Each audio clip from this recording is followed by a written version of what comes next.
এতেকাফ। রমজান মাসের শেষ দশকে, শেষ 10 দিন আল্লাহর ঘর মসজিদে এতেকাফ করা। আল্লাহর নবী সাল্লাল্লাহু আলাইহি ওয়াসাল্লাম মদিনার মধ্যে মোট 10 বছর ছিলেন। 10ম বছর ইন্তেকাল করছেন। এই জন্য পুরা বছর হিসাবে 9 বছর, আর 10 নাম্বার বছর ইন্তেকাল করেছেন। এই জন্য নবী সাল্লাল্লাহু আলাইহি সাল্লাম মদিনার 9 বছরে কোনো বছর রমজানের শেষ দশকে মৃত্যু পর্যন্ত তিনি এতেকাফ ছাড়েন নাই। আল্লাহর নবী সাল্লাল্লাহু আলাইহি সাল্লাম প্রত্যেক বছর রমজানের শেষ 10 দিন এতেকাফ করতেন। এর মধ্যে নবীজি সাল্লাল্লাহু আলাইহি সাল্লাম প্রথম বছর পুরা 1 মাস এতেকাফ, রমজান মাসের শেষ দশক এতেকাফ করা। রাসূলুল্লাহ সাল্লাল্লাহু আলাইহি সাল্লাম প্রথম বছর এতেকাফ করেছেন পুরা 1 মাস, পুরা রমজান। আর ইন্তেকাল করেছেন যেই বছর, ওই বছর এতেকাফ করেছেন 20 দিন। তাহলে কখনোই তিনি এতেকাফ ছাড়ে নাই। আর বরঞ্চ 1 বছর এতেকাফ করছে পুরা 1 মাস, আর শেষ বছর এতেকাফ করছে 20 দিন। তাহলে ছেড়ে দিছে কোন বছর? কোন বছর ছাড়েন নাই কখনো তিনি। এবং আল্লাহর নবী সাল্লাল্লাহু আলাইহি সাল্লামের স্ত্রী আম্মা জান আয়েশা রাদিয়াল্লাহু তাআলা আনহা বলেন যে আল্লাহর নবী মৃত্যু পর্যন্ত এতেকাফ করেছেন, এবং নবীজির পরে নবীজির সকল বিবিগণ ওনারাও মৃত্যু পর্যন্ত, নবীর স্ত্রীগণ এতেকাফ করেছে। এতেকাফ নবীর বিবিগণও ছাড়েন নাই। তাহলে যেটা এত গুরুত্বপূর্ণ, আমাদের সমাজে এই ব্যাপারে প্রচন্ড পরিমাণ গাফলতি। নবীজি সাল্লাল্লাহু আলাইহি সাল্লামের ভালোবাসার দাবিদার অভাব নাই, কিন্তু আল্লাহর নবী কোনোদিন মৃত্যু পর্যন্ত এতেকাফ ছাড়ে নাই। আপনি আমি কোনোদিন করি নাই, তাহলে নবীর সামনে দাঁড়াইবেন কেমন? তিনি যদি বলে যে উম্মত আমি কোনোদিন ছাড়লাম না, তুমি কোনোদিন করলা, মহব্বতের কেমনে মিলল? এই জন্য একজন ইমানদার 2013 সালে আমার শায়েখ আল্লামা মুফতি মুশতাকুন নবী কাসেমি হুজুর আমারে বলছিলেন এই কথাইটা। 13 সালে, আজ থেকে প্রায় কত 13 বছর আগে, তখন হুজুর আমারে বলছিলেন, মাওলানা নবী কখনো এতেকাফ ছাড়ে নাই, আপনি কখনো এতেকাফ তখন বলছিল করেন নাই, কেমনে বলবেন? নবীজির সামনে কি জবাব দিবেন? সেই দিন থেকে আলহামদুলিল্লাহ আমি গত বছর পর্যন্ত আর কোনো দিন আমার এতেকাফ ছোটে নাই। এবং এবছরও আল্লাহ হায়াত দিলে পূর্ণ নিয়ত আছে। আমরা গত বছরও আমাদের শায়েখ আল্লামা মুফতি মুশতাকুন নবী কাসেমি হুজুরের মাদ্রাসার মসজিদে, 5 তলা মসজিদে প্রায় 1150 লোক এক মসজিদে একসাথে এতেকাফ করছে। 1150-এর উপরে হবে। হ্যাঁ, সারা বাংলাদেশ থেকে আল্লাহর বান্দারা প্রতি বছর একসাথে আমাদের সাথীরা আসে এতেকাফ করার জন্য। এই বছর ইনশাআল্লাহ এমন হবে, আশা করি, আল্লাহ চাহে। তো ভাই বলতেছিলাম যে এতেকাফ একটি গুরুত্বপূর্ণ আমল। যুবক ভাই, তোমরাও চেষ্টা করলে রমজানের শেষ 10 দিন আল্লাহর ঘরে এতেকাফে বসতে পারো।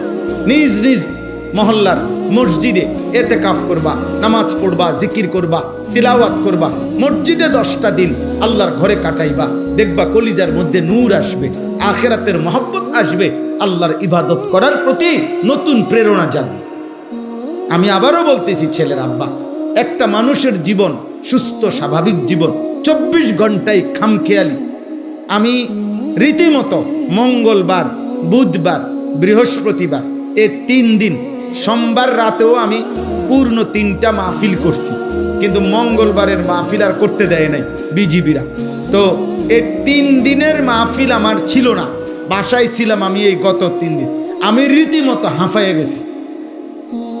মানে আমার কাছে মনে হয়েছে যেন এটা একটা আসমান জমিন বোঝা আমার উপরে। হায় হায়, আজ 3 দিন আমার কোনো কাজ নাই, আমার এটা মাথাতে ধরে না, আমার এটা বুঝেই ধরে নাই,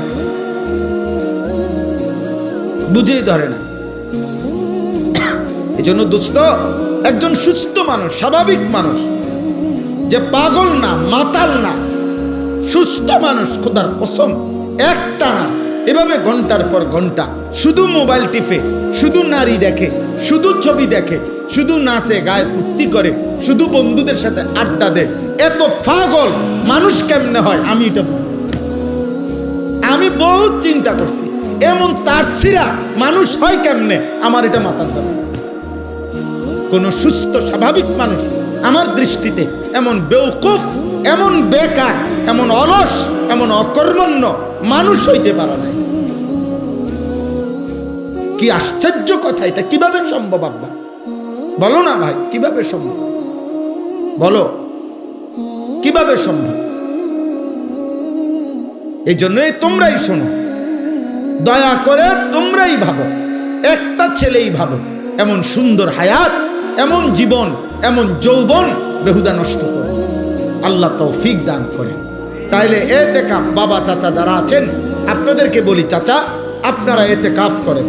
গ্রামের, আমাদের গ্রামগুলোতে একটা নিয়ম বানায় নিছে, গ্রামের সবচেয়ে অসল, দুর্বল, 80-90 বছর, 100-200 বছর বয়স, এরম বুড়া একবারে জীবনের আশা ভরসা ছেড়ে দিছে এমন একজন অসল মিয়ারে 4 জনে দরাদরি করে আইনা মসজিদের মধ্যে হোতায়া দিয়া রাখে, চাচা আমনে কষ্ট মষ্ট কইরা এই 10 দিন আমাকে ইজ্জত রক্ষার্থে শুধু মারা যাবেন না, কষ্ট করে বাচ্চা থাকবেন, মসজিদে শুধু ঘুরতে থাকবেন। আমনের এটা ইতিকাফ না, এটা হলো হোতাকাফ, মানে শুয়ে থাকবেন আর কি। এখানে কোন রকম জান্ডা লইয়া পড়ে থাকবেন, শুধু পড়ে থাকবেন। আহা, প্রয়োজনে আমনেরে কানে কানে বলে দিছে কিছু দিমু, খুশি করে দিমু, বাজে সময় কি করে দিব? খুশি করে দিব। আস্তাগফিরুল্লাহ। না, আমাদের প্রত্যেকের উচিত, যদি বলেন হুজুর কিছু লোক ইতিকাফ করিলে চলে একটি গ্রামে, তো সেই কিছু আমি হব না কেন? আজীবন কিছু অন্য কেউ হবে কেন? আমি হব কোন দিন? নবীজি কি কিছু লোক বলে নবী নিজেকে বাদ দিছিলেন? সাহাবারা বাদ দিছিলেন? আল্লাহ আমাদেরকে তৌফিক দান করুন। সর্বশেষ কথা হলো শবে কদর। শেষটা কি? শবে কদর রমজান মাসের শেষ দশকের বেজর রাত্রিগুলো 21, 23, 25, 27, 29 এই 5টি রাত শবে কদরের সম্ভাবনাময়ী রাত।